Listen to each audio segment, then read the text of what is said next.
మోకరించి ప్రార్థన చేస్తాం. మా పరిశుద్ధులమైన నా తండ్రి యేసయ్య, ఆ రోజు యెరూషలేము వీధుల్లో ఆ పాతాళంలో మకాను స్థలంలో ఆ కొండ మీద మా కొరకు ఆ శివుడు పలికిన ఆ 7 మాటలు మాతో నిగడతో మాట్లాడమని యేసు నామములో ప్రార్థిస్తున్నాం తండ్రి. ఆమేన్. కూర్చున్నాం. మొదటి మాట మన మధ్యలో ఉన్న మొదటి మాట లూకాసు వార్త వచ్చేసి మొదటి మాట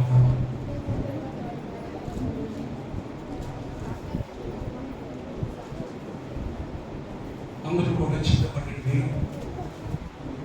ఎవరు మాట్లాడకూడదు, ఎవరు కూడా మాట్లాడకూడదు. కనుక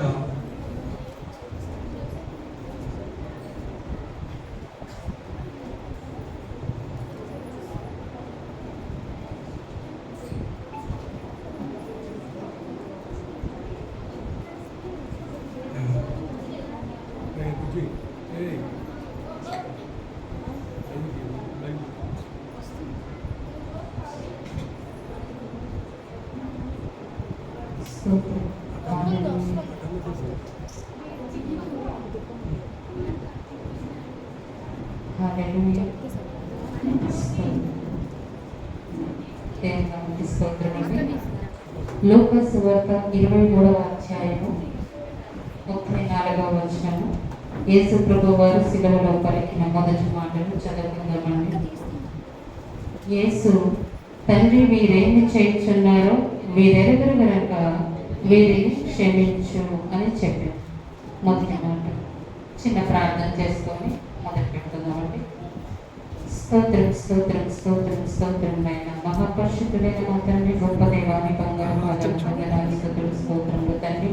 ఈ శుక్రవారం ప్రభువా నా తండ్రి, ఆయన మొదటి మాటను వివరించడానికి ప్రభువా ఆయన ఎందుకు పనికిరానైనా పనికి మనలను అయోగ్యురాలు మార్పురాలు ప్రభావం ఈ మాట వివరించుకోవడానికి నాయన వివరించి చెప్పడానికి నీవు నాకు ఇచ్చిన ధన్యతను బట్టి కృపను బట్టి నీకు వందనాలు స్తోత్రములు ప్రభావం. నేను కాదు కానీ ప్రభా నాలో మీరుండి ప్రభా నన్ను మరుగు చేసి మీరే మాట్లాడమని అడుగుతున్నాను ప్రభా. ప్రతి ఒక్కరికి వినగల చెవి గ్రహించే మనసు కూడా దయచేయమని నాయన ఈ కొద్ది ప్రార్థన పాదాలు చెత్త పెడుతూ యేసు నామములో అడిగి వేడుకుంటున్నాము తండ్రి. ఆమేన్ ఆమేన్. అందరికీ వందనాలండి.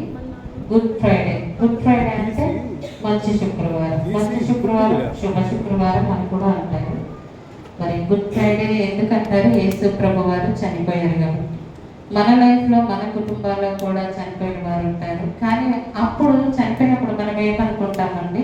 అది మంచి రోజు అనుకుంటామా? అసలు అనుకోము. కానీ దేవుని కుమారుడు చనిపోయాడు కాబట్టి శుభ శుక్రవారము, గుడ్ ఫ్రైడే, మంచి శుక్రవారము అని మనము సంబోధిస్తున్నాము. దేవునికి స్తోత్రం అండి.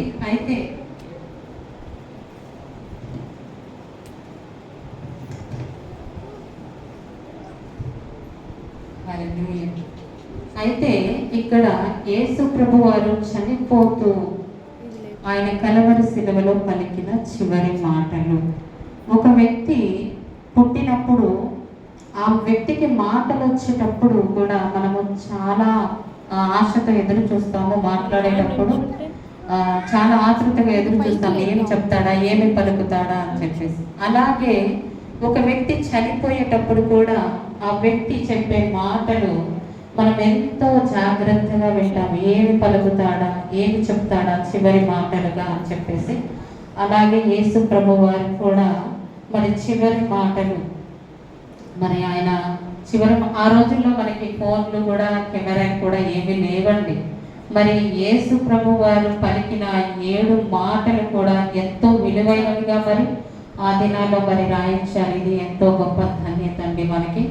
మరి ఈ చివరి మాటలు మనం వినడానికి, చదువుకోవడానికి, ధ్యానించడానికి దేవుడు మనకి ఇచ్చిన కృపను బట్టి, ధన్యతను బట్టి మరి మనం ఆయనకి ఎంతో కృతజ్ఞతలమై ఉన్నామండి.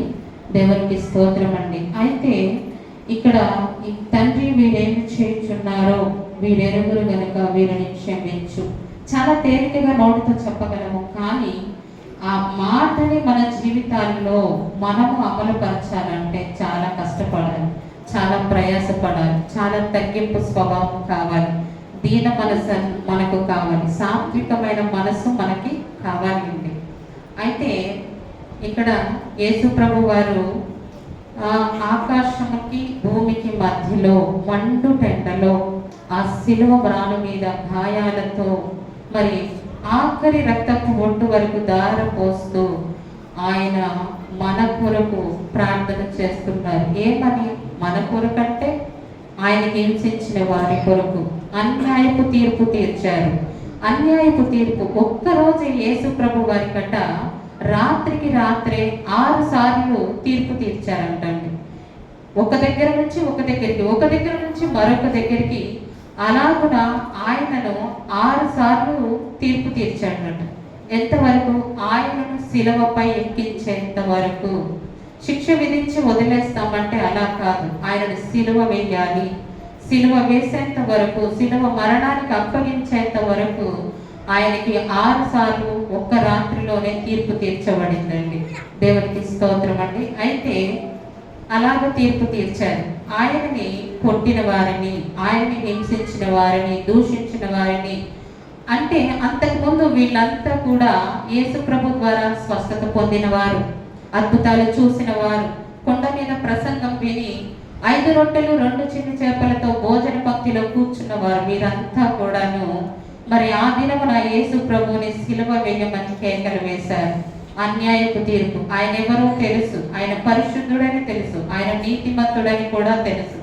అయినప్పటికీ వాళ్ళు సిలువ వేయమని కేకలు వేశారు. అలాంటి అన్యాయపు కేకలు విని కూడా ఆయన వారి కొరకు, తండ్రి వీరేమి చేయుచున్నారో వీరెరుగురు గనుక వీరిని క్షమించమని ఆయన పలికాడండి. కొరడా దెబ్బలండి.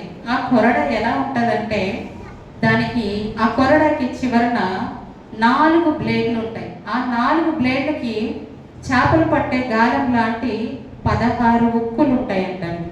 ఆ 16 ఉక్కులతో కలిపి, అయితే ఆయనకి 1 తక్కువ 39 కొరడ, అదే 40 కొరడా దెబ్బలు కొట్టారు. సో అయితే అవి 16 ఉక్కులు ఉంటాయి. ఈ 16 × 39 మొత్తం కలిపితే ఎన్ని కొరడా దెబ్బలో తెలుసా అండి? మొత్తం కలిపి 624 దెబ్బలు. అయితే అవి ఆయన ఒక్క దెబ్బ కొడితేనే ఆ చర్మమట, ఆ కండ కొంచెం కొంచెం అలా లెగిసి వస్తుందట. ఇలా చీల్స్తే, ఇలా వేసి అది బాడీకి కుచ్చుకొని ఇలా తీసినప్పుడు స్కిన్ కూడా వచ్చేస్తుందంట. అలాగ ఆయన శరీరం అంతా చీల్చిన వాళ్ళని కూడా ఆయన క్షమించమని తండ్రిని వేడుకున్నాడండి. ముళ్ళ కిరీటము పెట్టిన వాళ్ళని, ముళ్ళ కిరీటము పెట్టి ఆయన ముఖం మీద ఉమ్మ వేసిన వారిని, ఆయన గడ్డము పెరికి వేసిన వారిని, ఆయనని మరి అన్ని విధాలుగా యేసు నువ్వు యూదుల రాజు అని చెప్పి అపహసించిన వారిని, వెనుక నుండి తన్ని ఎవరో నిన్ను తన్నింది చెప్పు అని హేళన చేసిన వారిని, ఇలాగ చెప్పుకుంటూ పోతే ఆయనని హింసించిన ప్రతి ఒక్కరి కొరకు ఆయన క్షమించమని అడిగాడండి సిలువలో. మరి మనల్ని ఎవరైనా దూషిస్తే, మనల్ని ఎవరైనా అపనిందలు వేస్తే మనము క్షమించగలుగుతున్నామా? మనమే పరీక్షించుకోవాలండి. నిజంగా ఈ దినమున అంటే సంవత్సరాలు గడిచిపోతున్నాయి. మన రోజుల్లో చెప్పాలంటే ఎన్నో గుడ్ ఫ్రైడేలు పోతున్నాయి. కానీ యేసు ప్రభు మాదిరిగా మనము మారగలిగామా? ఇది మాటలు చెప్పుకోవడం వరకే ఉందా? హృదయాంతరంగంలోకి వెళ్ళిందా ఈ మాట అనేది మనము పరీక్షించుకోవాలండి. సో అలాగే అయితే ఇక్కడ యేసు ప్రభు వారు మొదటిగా ప్రార్థన చేస్తున్నారు. అంటే మనము ఏ పరిస్థితిలో ఉన్నా, ఒకవేళ మనం మోకరించలేకపోయినా కూర్చొనైనా ప్రార్థన చేయొచ్చు. ఇక్కడ యేసు ప్రభు వారు ఆకాశానికి భూమికి మధ్యలో వేలాడుతూ కూడా ఆయన తండ్రికి ప్రార్థన చేస్తున్నాడు.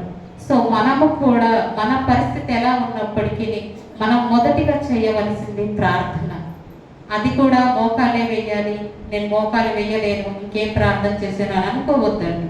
ఇంకోటి కూర్చొనైనా చేసుకోవచ్చు, లేదా కూర్చోలేని పరిస్థితి అయితే పడుకోనైనా ప్రార్థన చేయొచ్చు. నువ్వు మనస్సుతో ఆత్మ మూలుగులతో ప్రార్థన చేసినప్పుడు తండ్రి తండ్రి సన్నిధికి తప్పకుండా చేరుతుందండి.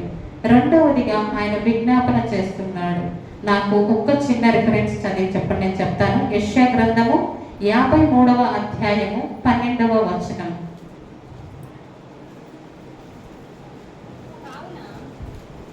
చెప్పు చదువు.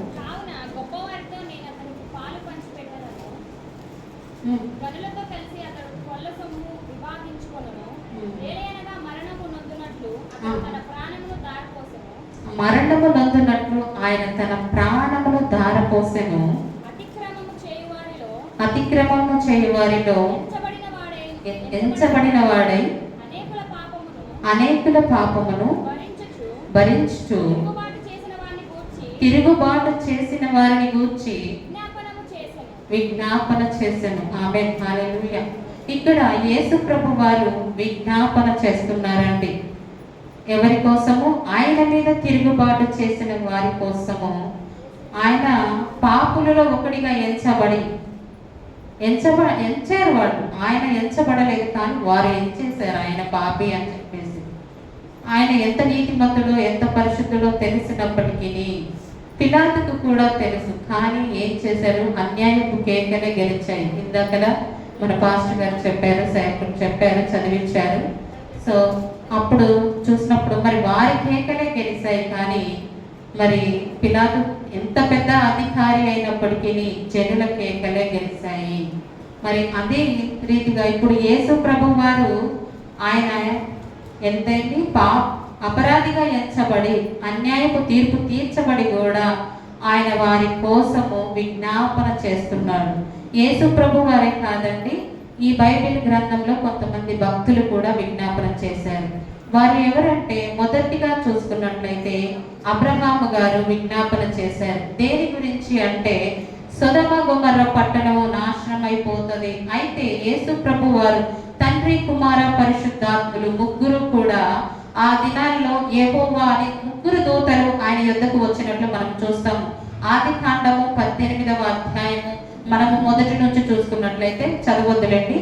అయితే అక్కడ నుంచి మనం చూసుకుంటే అక్కడ అబ్రహాము గారి దగ్గరికి మరి దూతలు వస్తారు, కానీ వారి దూతలు కాదు, తండ్రి కుమార పరిశుద్ధాత్మ ముగ్గురు వచ్చారు. వచ్చి ఏం చేశారంటే, అక్కడ అలసట తీర్చుకున్న తర్వాత వారు సొదొమ గొమొర్రా పట్టణాన్ని నాశనం చేయబోతున్నానని అబ్రహాము గారికి చెప్తారు. దేవుడు చెప్పినప్పుడు అక్కడ అబ్రహాము గారు వారు వెళ్ళిపోయిన తర్వాత ప్రార్థన చేస్తాడు యెహోవాకు.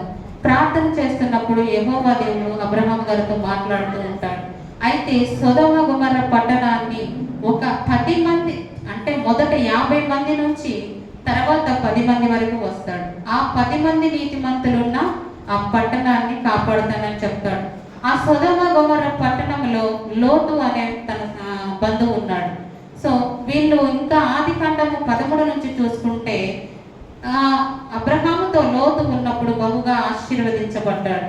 వీరి గొర్రెల కాపరికి వారి గొర్రెల కాపరులకి కలహం రావడం వలన మరి ఏం చేయాలి? అబ్రహాం ఏం చేశాడంటే, లోతు ఏమో కాపరుల మాట విన్నాడు, కానీ అబ్రహాము మాత్రము ఇది నీకు నాకు మంచిది కాదు, నీ కాపరులకు నా కాపరులకు గొడవలు వచ్చాయి, కాబట్టి నీకు నచ్చిన దేశంలో నువ్వు ఎంచుకొని నువ్వు వెళ్ళిపోమని చెప్పేసి చెప్తాడు. మనం కలిసి నివసించడానికి స్థలం సరిపోవట్లేదు అని చెప్పేసి.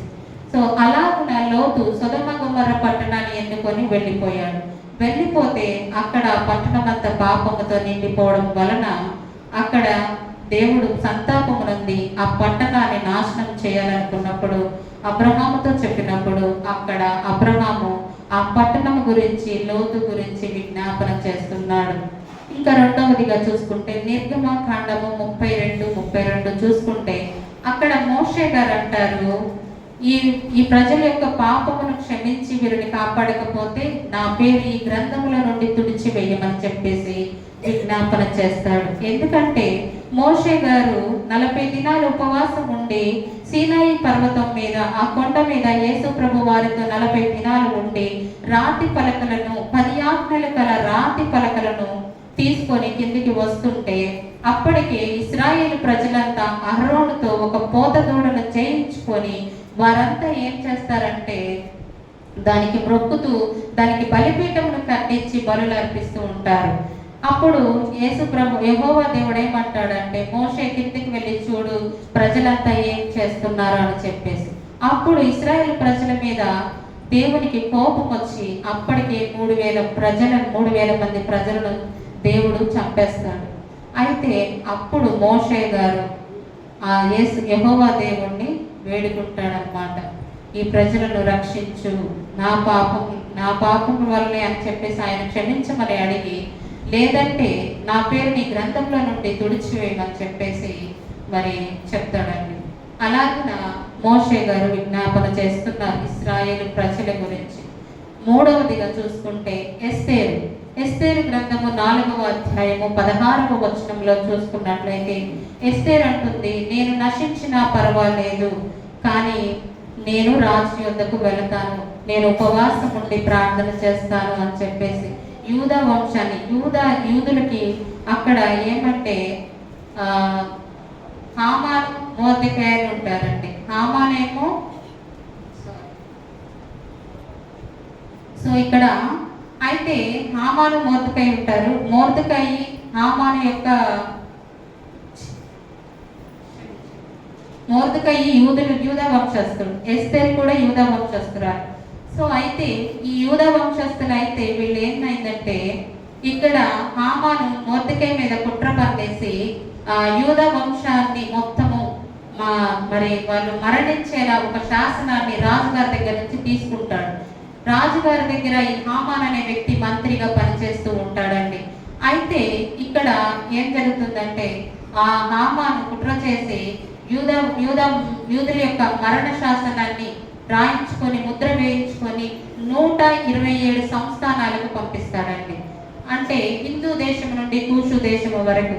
అయితే ఈ 127 సంస్థానాలకు పంపించినప్పుడు ఈ 127 సంస్థానాల్లో ఉన్న యూదులందరినీ మరి మరణించాలి వారంతా కూడా అని చెప్పేసి ఒక అధికారిగా ఒక పత్రికను పంపిస్తాడు ప్రతి ఒక్క సంస్థానానికి.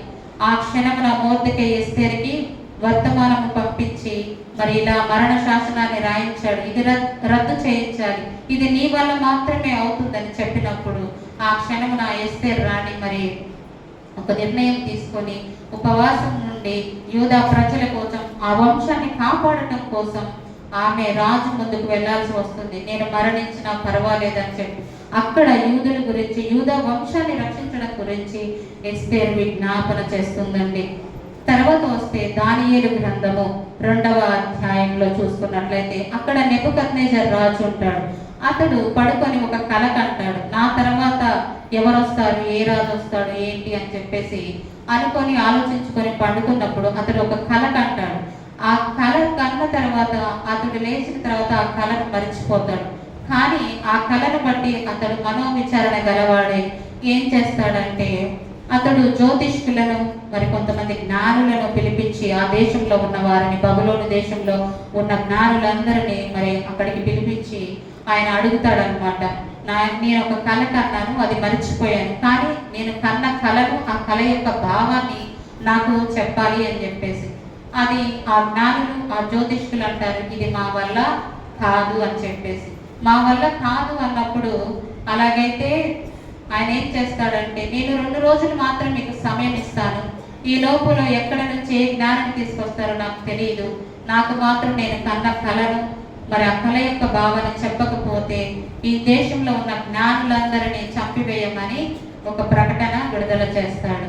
ఆ ప్రకటన విన్న దానియేలు గారు ఆ ప్రకటన విని ఆ దాని నిమిత్తము మరి జ్ఞానులందరినీ కాపాడటం కోసము మరి దానియేలు గారు ప్రార్థన చేసి నెబుకద్నెజరు రాజు దగ్గరికి వెళ్ళి మరి ఆ కళ యొక్క భావాన్ని చెప్పి ఆ దేశంలో ఉన్న జ్ఞానులందరినీ కాపాడే వ్యక్తిగా దేవునికి విజ్ఞాపన చేసే వ్యక్తిగా ఉన్నాడండి.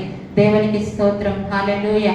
అయితే ఇక్కడ ఇంకా చూస్తే హెబ్రీయులకు రాసిన పత్రికలో మరి యేసు ప్రభు వారు 7వ అధ్యాయం 24-25 వచనాలు చూసుకున్నట్లయితే ఆయన నిరంతరము మన పక్షమున యాజకుడుగా అంటే విజ్ఞాపన చేసే వ్యక్తిగా ఉన్నాడండి. యోహాను సువార్త 17వ అధ్యాయంలో చూసుకున్నట్లయితే అక్కడ యేసు ప్రభు వారు శిష్యుల గురించి విజ్ఞాపన చేస్తున్నాడండి.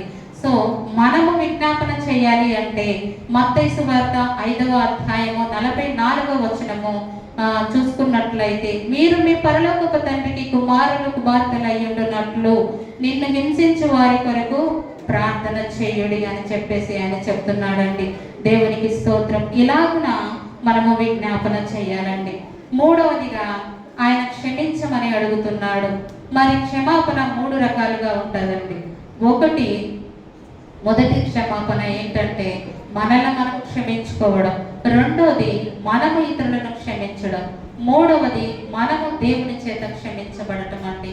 మరి మొదటిగా చూస్తున్నట్లయితే మనల్ని మనము క్షమించుకోకపోవడం.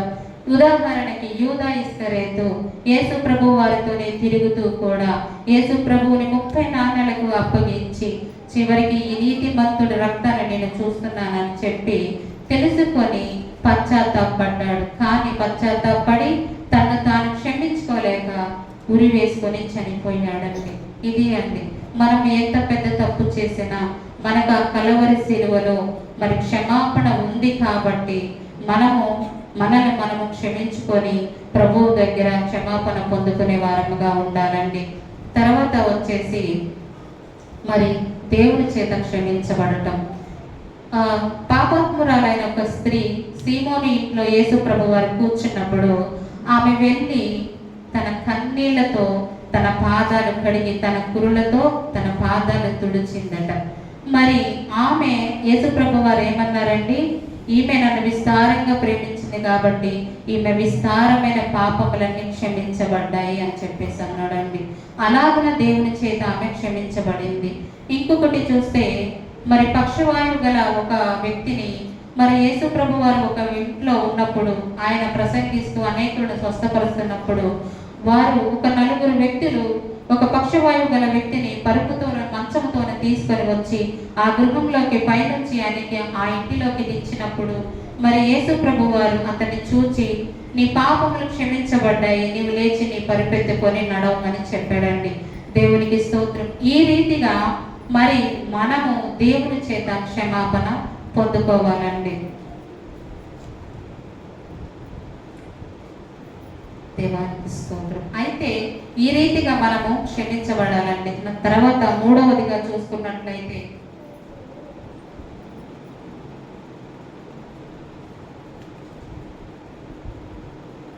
ఇంకోటి మనము ఇతరులను క్షమించడం.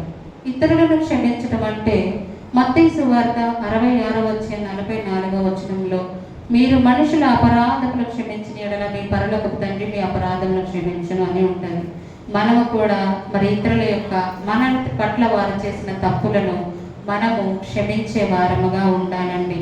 దేవునికి స్తోత్రం. మరి ఎంతవరకు నేను ఈ మాటకు న్యాయం చేశాను, ఎంతవరకు నేను చెప్పగలిగాను నాకైతే తెలియదండి.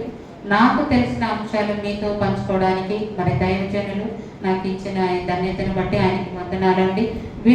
ఓపికతో విన్న మీ అందరికీ కూడా నా వందనాలండి. ఈ చిన్న మాటలు దేవుడు మన వినికిడిలో దీవించునుగాక. ఆమేన్. తండ్రి వీరేమి చేయించున్నారో వెదగల కనుక వీరిని క్షమించండి. ఒక్కడిదొక్క 40 కాపులు తన శరీరం అంతా కూడా రక్తముద్దగా మార్చిన ఆయన 2 చేతులకు శిలువ వేసి ఆకాశానికి భూమికి ఎలాడొచ్చు ప్రతి ఒక్కరు కూడా నిందిస్తున్నప్పుడు కోపము రావాలి. కోపం వచ్చి ఏదో ఒక మాట కానీ ఏసై ఆ మాట రాలేదు. ఏమొచ్చింది? తండ్రి మీరేమి చేయించున్నారు ఎరగరు కనుక వీరిని క్షమించు. పక్కనోడు చేయబట్టుకొని మీరేమి చేయించున్నారు ఎరగరు కనుక క్షమించు. తెలవకు చేసిన తప్పులన్నీ క్షమించు. ప్రభువా క్షమించు. ఇక్కడ ఉండి క్షమించడం కాదు, ప్రభువా క్షమించు.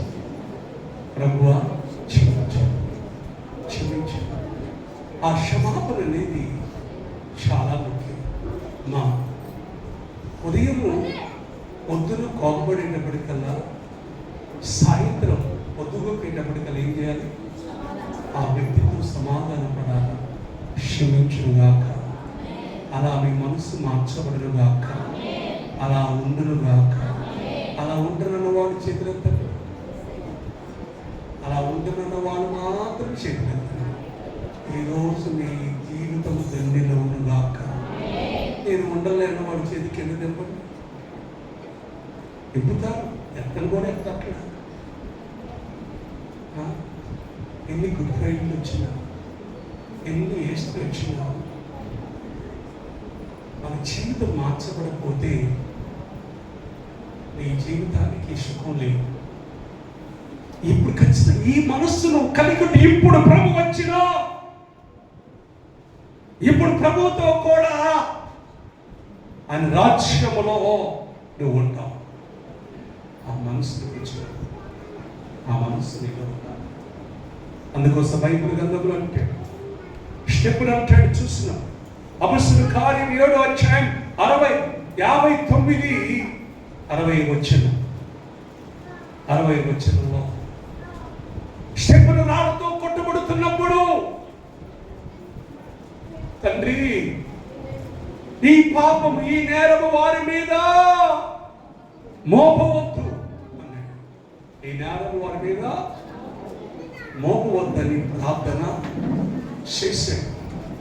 దేవుడు పేతురు రాసిన పత్రిక 1 పేతురు 3వ అధ్యాయం 9వ వచనంలో కీడుకు ప్రతి కీడు చేయక, దూషణకు ప్రతి దూషణ చేయక దీవించు. ఈ చేయొద్దండి, మీ కుడి చేయొద్దండి. ప్రభువా, దూషణకు మరి తిరిగి దూషించక, కీడుకు మళ్ళీ కీడు చేయక నేను ఈ రోజు నుంచి దీవిస్తాను. దీవించే వ్యక్తిగా ఉండుగాక. పేతురు 2వ అధ్యాయం 20వ వచనం. అక్కడికి 1 పేతురు 2వ అధ్యాయం 20 నుండి 23వ వచనం వరకు చదువుతాం. తప్పిదములకై దెబ్బలు తిన్నప్పుడు మీరు సహించిన ఎడల మీకేమి ఫలము? అమ్మ, ఇంకొక మైకు లేదా? మేలు చేసి బాధపడినప్పుడు మీరు సహించిన ఎడల అది దేవునికి హితమవును. ఇందుకు మీరు పిలువబడ్డారు. అర్థమవుతుందా? యేసయ్య నన్ను పిలిచాడన్న వాడు గట్టిగా చెప్పండి. అన్నేనా? నిన్ను కూడా నాదా? మా వినండి జాగ్రత్తగా, వాక్యాన్ని వినండి. మరొకసారి తప్పిదములు చేసి తప్పిదములకే దెబ్బలు తిన్నప్పుడు మీరు సహించిన ఎడల మీకేం గను? తప్పు చేసేవాడు శిక్షించబడు, పాపం చేసేవాడు శిక్షించబడు.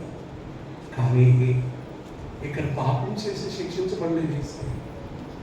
ఏం చేశాడు? మేలు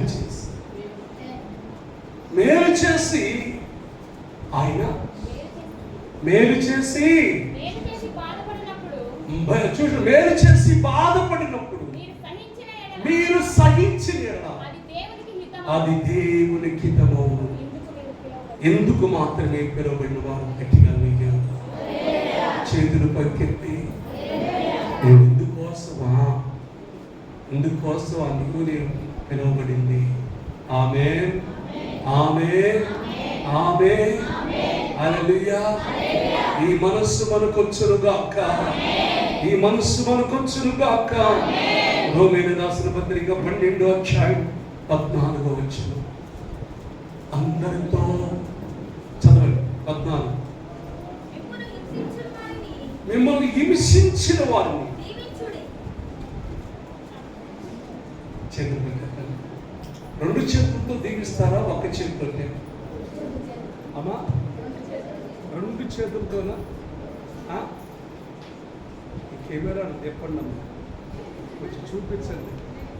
2 చేతులు అవుతుంది, వచ్చి కెమెరా తిప్పు చూపించండి. 2 చేతులతో ఈ రోజు నుంచి నేను దీవిస్తానయ్యా.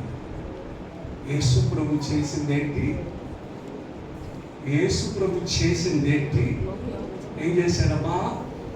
ఏం చేశాడు? దీవించాడు. హల్లెలూయా. తండ్రి చేతులు ఆయన తీయడానికి అవకాశం లేదు. ఈ చేతికి మేకు కొట్టబడింది, ఈ చేతికి మేకులు కొట్టబడి ఉన్నాయి. యేసయ్య ఏం చేశాడు? తండ్రి మీరేం చేస్తున్నారు? గడగడ కనుక చూడవచ్చు. ఎంతసేపు ఎత్తారు చేతులు, ఎంతసేపు.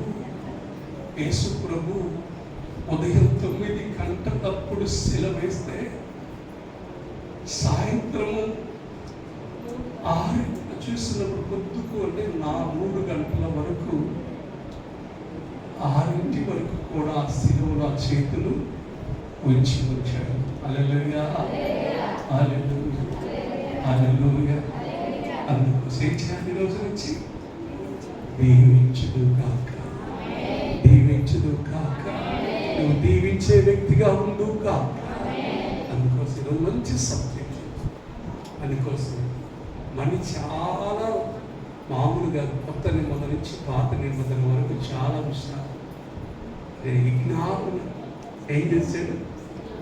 ఏం చేశాడమ్మా? యేసయ్య ఏం చేశాడు? ఏం చేశాడు? నోరు తెరవట్లేదు.